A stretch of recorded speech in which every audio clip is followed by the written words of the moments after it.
NMAX version to mga katropa. Nagre-repair tayo ng kanyang ABS dahil yung motor ni boss ay naka-always on yung indicator ng kanyang ABS tapos walang speedometer. Pero all goods na, na-repair pa rin natin. Tapos dito naman, meron ditong Mio. Classic na classic yung dating niya. Nagpapulubib si boss tapos magpapaayos ng ilaw. Dito naman repair ng headlight, PCX. Ito kabit ng driving light tsaka busina, ano. Dito naman mga katropa, meron tayo dumating dito na nakagarong at bihira lang makita dito sa atin, yung Tri-City. Yung kanyang gulong ay tatlo, dalawa sa harapan. Ang problema ng motor ni boss mga katropa, pinagawa niya sa iba, nagpakabit ng busina. Tapos ang nangyari, pagkatapos ikabit yung busina, bigla na lang daw ayaw magkarga. Tapos pinagawa niya sa iba yung motor. Ang problema, gumastos na sila ng ano sir, 6,000 na nagastos. Pinapandar ko lang.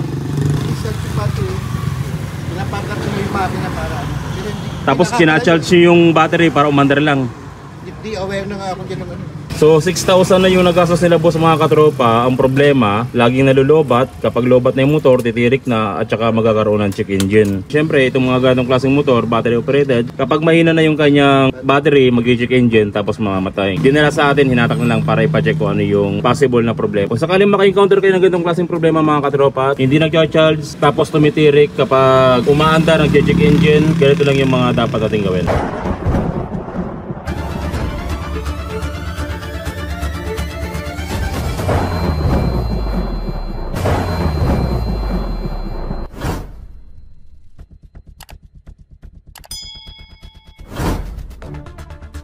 So ito na mga katropa, yung Tri-City na galing sa San Carlos. At bihira lang natin ito makita sa kalsada.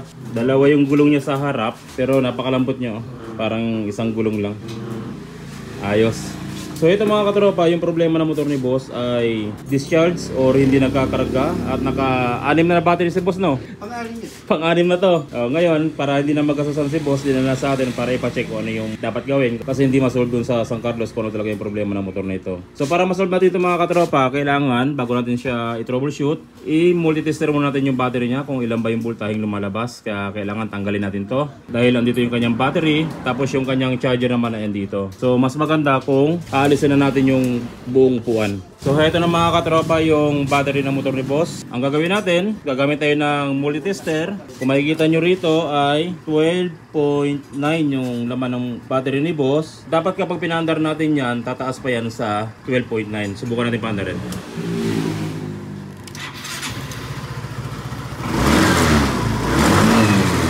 Yan tayo, pawag nga. Baka mahulog. Boss, salamat boss. Okay, revolution natin. Mapapansin nyo, high speed na yung revolution natin, pero kung mapapansin nyo, 12.4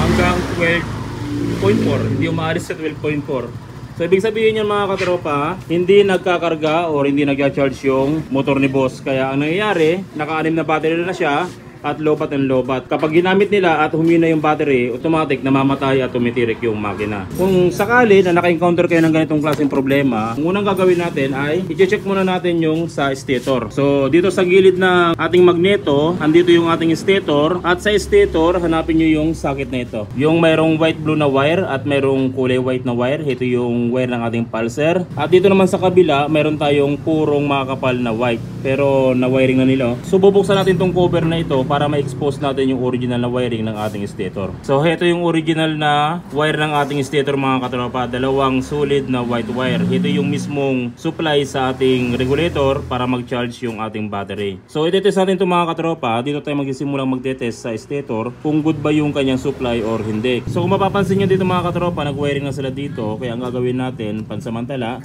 putulin muna natin yung nilagay nila na wire para ma-test light natin kung kondisyon pa ba ang ating stator. Pagkatapos nating maputol yung wire na nilagyan nila, ang i-test light natin na wire yung mismong galing ng ating stator. Ito yon, yung dalawang white wire. Gagamit tayo dito ng test light. So dalawang klaseng pag-test light yung gagawin natin dito. Kapag binadiground natin yung ating test light clip at test light natin tong dalawang white wire na ito, dapat hindi umilaw yung ating test light. Pag umilaw yung ating test light, ibig sabihin yan, may problema na yung stator ni boss, maaaring may naipit sa loob or sunog na yung kanyang stator. So subukan muna natin yung unang proseso proseso ng ating pagtitest light na naka-body ground yung ating test light clip. Dapat hindi siya umilaw, pero dapat papaandar rin natin yung ating motor kapag nagtitest light tayo para umikot yung mag dito at mag-produce ng kuryente yung ating dalawang white wire na galing ng stator. So ang gagawin natin mga katropa para matest light natin yan, babalatan natin yung dalawang white wire na galing ng stator. Pagkatapos nyan, gagamit tayo ng test light. Ang unang pagtitest light natin ay naka-body ground yung ating test light clip. So pwede kayong kumuha ng ground sa body ground or pwede kayong kumuha ng ground doon sa mismong ground ng battery. Tapos syempre, ikumpirma natin kung umiilaw yung ating test light. I-test light natin yung positive. Okay, so umilaw yung ating test light. Ngayon i-test light natin isa-isa yung wire ng ating stator, pero dapat umaandar. Daniel, paandarin mo. Okay, subukan natin itong isang white wire. Kahit na maliit na ilaw, dapat hindi umilaw yan. Then maapektuhan pa rin yung ating charging. Okay, so walang ilaw. Yung pangalawang puting wire, subukan natin. Okay, so hindi umilaw. Ang ibig sabihin niyan, good yung ating stator dahil hindi umilaw nung naka-body ground. Pero itong pangalawang pagtitest light natin, dapat umilaw yung ating test light. Yung test light clip natin kanina, galing ng body ground. Ang gagawin natin, aalisin natin sa body ground at ilalagay natin dito sa isang white wire na galing ng stator. Maaaring dito sa kabila or maaari dito sa kabilang white wire. Kahit saan dyan, walang problema at walang baliktaran. So ilagay natin tong test light clip natin sa isang white wire ng ating stator. Tapos i-test light natin yung isa pang white wire na galing ng stator. Dapat umilaw yung ating test light. Kapag hindi umilaw naman yung ating test light, ibig sabihin may problema pa rin yung ating stator, maaaring sunog yung ating stator or mayroong lost contact dun sa kanyang wire. Dapat umilaw. Okay, umilaw, napakalakas. Ang ibig sabihin niyan, condition pa yung stator ng motor ni boss at walang problema. So ang gagawin natin dito, doon tayo sa charger. Titignan natin kung may problema yung charger ng motor ni boss. Pero bago tayo pumunta sa charger, syempre, itong ginawa nila nito na socket, ang gagawin natin, aalisin na natin to. So dito sa kabilang side ng papunta ng harness, kung mapapansin nyo, meron din silang pinagdugtungan dito. Dalawang white wire din ang makikita nyo dyan. So ang gagawin natin, yung dalawang white wire na yan, wala namang baliktaran at walang polarity. Ang gagawin natin dyan, huwag na natin lagyan ng socket. So ito na mga katropa yung ginawa natin. Nagdugtong tayo ng wire dyan na makapal, tapos nilagay natin dito sa dalawang white papunta ng stator. Syempre dapat hinangin nyo para hindi mag-loss yung kanyang contact. So ito na yung wiring ng ating stator mga katropa. Na-organize natin at syempre mas malinis siyang tignan. Ang susunod na i-check natin, dito naman tayo sa ating charger. So dito sa bandang compartment, kung mapapansin nyo, ito yung kanyang charger. So ang gagawin natin dyan, alisin natin tong charger sa pagkakabracket para ma-check natin yung kanyang mga wiring kung good ba o kaya naman kung mayroong nawawala or mayroong naglulus. Yung charger ni boss mga katropa, nilipat pala nila dito. Ang totoong lagay ng bracket niya ay dito siya nakalagay sa bandang ilalim. So nilipat nila dito dahil nababasa daw dito kaya hindi nag-charge. So ang gagawin natin mga katropa, dito sa kanyang charger, kung mapapansin nyo, mayroong tayo makikitang socket at dito, andito yung wire ng ating charger. So ang gagawin natin, babalatan natin to para ma-expose natin yung kanyang kulay ng wiring at isa-isa natin siyang i-test light. Yung pag-test light natin dito sa taas, dito sa ating charger, tulad nung ginawa natin dito sa stator. So ito yung wiring coding ng ating charger mga katropa. Sa charger, meron kayo makikitang dalawang white tulad nung sa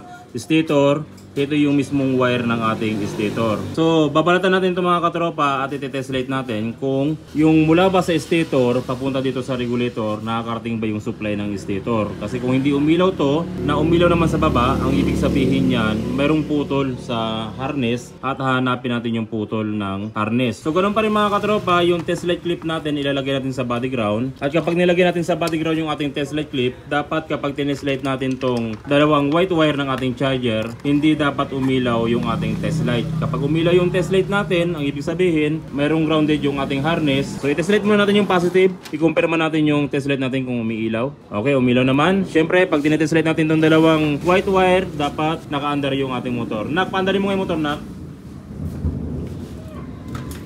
So habang umaandar yung motor mga katropa, i-test light natin tong dalawang white wire ng ating charger. Dapat hindi umilaw. Itong isang white wire, test light natin. Okay, good, hindi umilaw. Yung kabilang white wire, i-test light natin. Okay, good, hindi umilaw. Pagkatapos nyan, doon naman tayo sa pangalawang proseso natin. Alisin natin yung test light natin sa body ground at ilagay natin dito kahit saan sa dalawang white wire ng ating charger. So dito ko siya ilalagay sa kabilang side ng ating white wire. Dapat pag test light natin yung kabilang white wire, umilaw yung ating test light. Kapag di umilaw, may problema sa linya ng ating stator papunta dito sa ating charger. Subukan natin siyang i-test light. So umilaw mga katropa, ang ibig sabihin niyan, walang problema doon sa supply, magmula dito sa stator, papunta dito sa charger ay walang problema at good na good yung kanyang supply. Susunod na i-check natin dito sa ating charger kung mula doon ba sa positive ng battery, papunta dito sa charger natin ay may dumadaloy na supply na positive. So ang gagawin natin, yung red wire ay i-test light natin yan. So dahil yung red wire ay positive supply, dapat yung ground natin ay ilalagay natin sa negative o sa body ground ng ating motor. Tapos i-test light natin yung red wire, pwede dito sa ilalim niya, dapat umilaw. So napansin nyo mga katropa, umilaw yung ating red wire. Ang ibig sabihin yan, mula doon sa battery papunta dito sa socket ng ating charger, walang problema at walang putol. Kung sakaling hindi siya umilaw, ibig sabihin may putol yan, kaya hindi nagkakarga or hindi nagcha-charge yung motor ni boss. Pero yung red wire natin ay good at walang problema. Syempre kung na-check mo yung positive, dapat yung negative pasok din sa ating charger. So dito sa kabilang side uli, meron tayong makikita rito black wire, ito yung negative supply ng ating charger. So ang gagawin natin dyan, since negative yung ite-test light natin, dapat yung test light clip natin sa positive ng battery natin siya ilalagay. So ilagay natin to sa positive supply, tapos i-test light natin tong negative natin. Okay, umilaw yung ating test light. Sa body ground, test light natin. Okay, umilaw yung ating test light. At syempre, dapat umilaw din yung ating negative o yung black wire ng ating charger. Subukan natin. So umilaw mga katropa yung ating negative supply. Ang ibig sabihin niyan, walang problema sa linya ng ating negative at wala ring putol. Kung sakaling hindi umilaw, pwede naman kayong mag-tap dito ng wire sa black wire at maglagay ng I-terminal ilagay sa body ground kung hindi umilaw. Pero ngayon, umilaw siya at walang problema. So ibig sabihin mga katropa, kompleto yung supply ng ating wire sa charger at kompleto rin or kondisyon yung ating stator, walang problema, na-check natin. So ibig sabihin yan, may problema yung ating charger. Pero bago tayo magpalit ng charger mga katropa, isa sa mga problema ng mga Yamaha, lalo na mga scooter, sniper, MIUI, at ito, Yamaha rin tong Tri-City, isa sa mga problema niya yung kanyang mga socket. Kahit kompleto yung wiring, kahit kondisyon yung kanyang stator, hindi pa rin siya magkakarga ng matino kasi doon sa mga socket niya nagkakaroon ng corrosion. Mga possible na gagawin natin bago tayo magpalit ng charger, una, pwede kayo magpalit ng bagong socket. Kung may nabibiling socket na tulad nito, pwede nyo palitan at itry natin kung magkakarga. Pero minsan ang ginagawa ko mga katropa, since dito sa amin sa Pangasinan wala namang makikitang socket na ganito at walang mabili kundi buong harness, ang ginagawa ko ay nirerekta ko na lang yung bawat wire dito, hinihinang ko. So mas maganda yun para sa akin at mas sulit yung kanyang bato ng kuryente or bato ng kanyang charging sa battery dahil nakapix na at nakahinang na yung ating wire.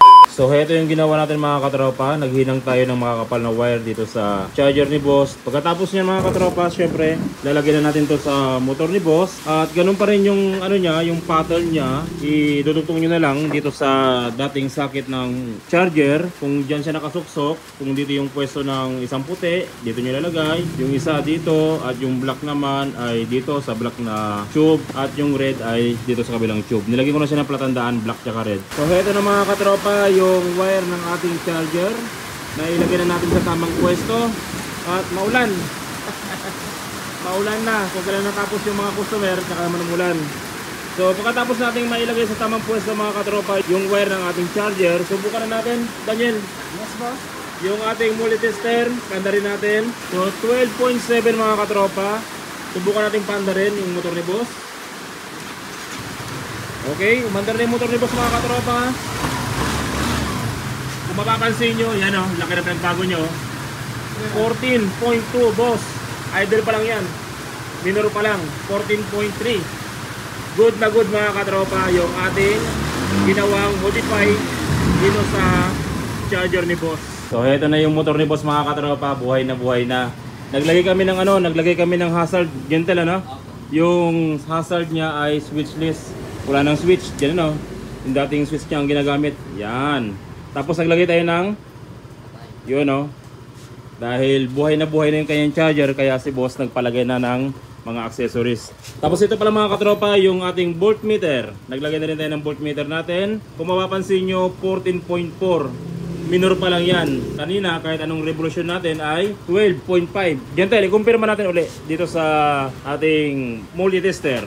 Tingnan natin uli kung same lang siya, kung 14 talaga. Para ma-double check natin na talagang nagkakarga na. Yun o. 14.5. So good na mga katropa yung motor ni boss. So yun lang mga katropa, kung sakaling naka-encounter kayo ng ganitong klaseng problema sa inyong motor o sa motor na inyong customer, hindi nagkakarga, mapamiyo, sniper, at kahit anong klaseng Yamaha na motor, ganun lang yung gagawin nyo at ganun lang yung klaseng pag-troubleshoot ang gawin nyo para matumbok nyo kung ano yung may problema. Kung may problema ba yung stator o may problema yung charger. Sa ganung paraan, makakaiwas kayo na gumastos ng malaki at hindi nyo matutularan yung nangyari kay boss na 6 na battery na yung napalitan nila pero hindi pa rin gumagana dahil may problema yung charger. So yun ang mga katropa, maraming salamat sa walang sawang pagsuporta sa ating channel. Sana tuwing nanood kayo ng ating video, maraming natutunan, nagagamit nyo sa inyong panghanap buhay o sa inyong pag-DIY. Maraming salamat mga katropa, God bless, at syempre ingat palagi sa pagwawiring.